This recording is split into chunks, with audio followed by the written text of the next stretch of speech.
नमस्कार, मैं राजेश श्री अरविंदो सोसाइटी की तरफ से आपका स्वागत करता हूं। हम आपको शिक्षा में शून्य निवेश नवाचार कार्यक्रम ZIA द्वारा संकलित रोचक नवाचार के बारे में बताएंगे। हम इनोवेटिव पाठशाला के अंतर्गत महाराष्ट्र की कक्षा 3 की हिंदी विषय की पुस्तक के पाठ 26 अहंकार में थीम आधारित उपस्थिति नवाचार का क्रियान्वयन इस वीडियो में हम देखेंगे। सबसे पहले प्रस्तुत पाठ अहंकार के बारे में मैं आपको बताना चाहता हूँ। प्रस्तुत पाठ का सारांश ये है कि एक हाथी है जिसके अहंकार टूटने के ऊपर ये कहानी आधारित है। आइए हम बात करते हैं नवाचार की नवीनता के बारे में। थीम आधारित उपस्थिति नवाचार। जब शिक्षक छात्रों की उपस्थिति दर्ज कर रहे होते हैं तो छात्र पूर्व निर्धारित जो थीम है उनसे संबंधित शब्दों का प्रयोग करते हैं, जिससे कि वे कॉन्सेप्ट की समझ को लंबे समय तक याद रख सकते हैं। आइए हम बात करते हैं नवाचार के क्रियान्वयन के बारे में। प्रस्तुत पाठ में इसके पढ़ाने के बाद जब नवाचार क्रियान्वित किया जाता है तो जो थीम है वह संज्ञा वाले शब्दों से संबंधित थीम पूर्व निर्धारित की जाती है। शिक्षक जब छात्रों की उपस्थिति दर्ज करते हैं तो छात्र अपने अपने स्थान पर खड़े होते हैं और संज्ञा वाले शब्दों का प्रयोग करते हैं, जिससे कि वे कॉन्सेप्ट को लंबे समय तक याद रख सकते हैं। आइए हम बात करते हैं नवाचार के क्रियान्वयन की अवधि के बारे में। तो ये मात्र 20 मिनट की होती है। यदि बात की जाए पूर्व प्रबंधन की तो इस नवाचार के क्रियान्वयन में किसी भी प्रकार के पूर्व प्रबंधन की आवश्यकता नहीं होती है। आइए हम बात करते हैं निर्देशों के बारे में।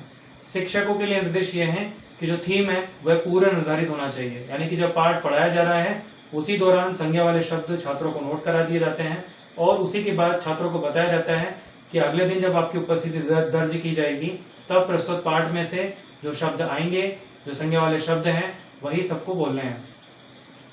इसी के साथ साथ अनुशासन का पालन करना अत्यंत आवश्यक होगा, क्योंकि अगर एक छात्र की उपस्थिति दर्ज की जा रही है और उसी में सभी छात्र एक साथ बोलेंगे तो विषय की समझ बेहतर नहीं हो पाएगी। तो इसीलिए जो जानकारी है वो बेहतर ढंग से सभी छात्र सुने।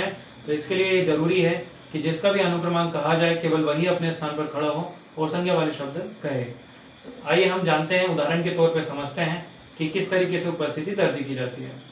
शिक्षक कहते हैं अनुक्रमांक 1, तो जिसका भी अनुक्रमांक 1 है वह अपने स्थान पर खड़ा होता है और प्रस्तुत पाठ में से संज्ञा शब्द हाथी बोलता है। ऐसे ही करके दो अंतिम अनुक्रमांक तक इसी तरीके से प्रक्रिया चलती रहती है और सभी छात्र अपने अपनी बारी आने पर अपने अपने स्थान पर खड़े होते हैं और संज्ञा वाले शब्द बताते हैं, जिससे कि वह संज्ञा वाले शब्दों का इस्तेमाल और उनका जो प्रयोग है वह समझ पाते हैं। तो इस तरीके से नवाचार विद्यालय में क्रियान्वित किया जाता है। आइए हम बात करते हैं नवाचार के क्रियान्वयन से प्राप्त होने वाले प्रतिफल के बारे में। प्रतिफल के बारे में बात की जाए तो कहानी, किस्से, कविता जब छात्र सुनते हैं तो वह भाषा की बारीकियों को ध्यान से देखते हैं, परखते हैं और उन्हें कहीं ना कहीं अपने दैनिक जीवन में जोड़ते हैं। प्रस्तुत पाठ में जब इसे नवाचार क्रियान्वित किया जाता है तो जो कहानी है हाथी अहंकार, जो कि हाथी के टूटते अहंकार पर आधारित है, इसमें से संज्ञा, सर्वनाम और विशेषण आदि शब्दों का भी चुनाव करते हैं और उन्हें समझते हैं और अपनी जानकारी में, अपने ज्ञान में उसे जोड़ते हैं। यदि बात की जाए NCF 2005 के उद्देश्यों की तो वह भी ये नवाचार पूरी करता है, चूँकि ये जो नवाचार है ये बाल केंद्रित दृष्टिकोण की वजह से NCF 2005 के उद्देश्यों की पूर्ति करता है। विशेष आवश्यकता वाले छात्र भी धीमी गति से सीखते हैं, इसीलिए जब एक एक करके छात्र अपनी उपस्थिति दर्ज कराते हैं, संज्ञा वाले शब्द बोलते हैं, तो उससे भी ये छात्र भी, विशेष आवश्यकता वाले छात्र भी कॉन्सेप्ट को समझ पाते हैं और लंबे समय तक याद रख सकते हैं। प्रस्तुत पाठ को जो पाठ्यक्रम है उसके निर्धारित माह में ही पढ़ाया जाना चाहिए। प्रस्तुत पाठ अहंकार में आज हमने थीम आधारित उपस्थिति नवाचार का क्रियान्वयन समझा। इस पाठ में और भी कई सारे नवाचारों का क्रियान्वयन किया जा सकता है। हम आशा करते हैं इस वीडियो को देखने के बाद इस नवाचार तकनीक को आप अपने विद्यालय कक्षा में अवश्य ही क्रियान्वित करेंगे। इस तरीके की कई और दिलचस्प नवाचार हम आपके समक्ष लाते रहेंगे। आपसे अनुरोध है, आप हमारा YouTube चैनल जरूर सब्सक्राइब करें। यदि इस वीडियो को आप फेसबुक पर देख रहे हैं तो हमारा पेज ZIA जरूर लाइक करें। इस वीडियो में डिस्क्रिप्शन में एक लिंक दिया गया है जिस पर क्लिक कर आप इनोवेटिव पाठशाला डाउनलोड कर सकते हैं। इस वीडियो को देखने और लाइक करने के लिए आपका बहुत बहुत धन्यवाद।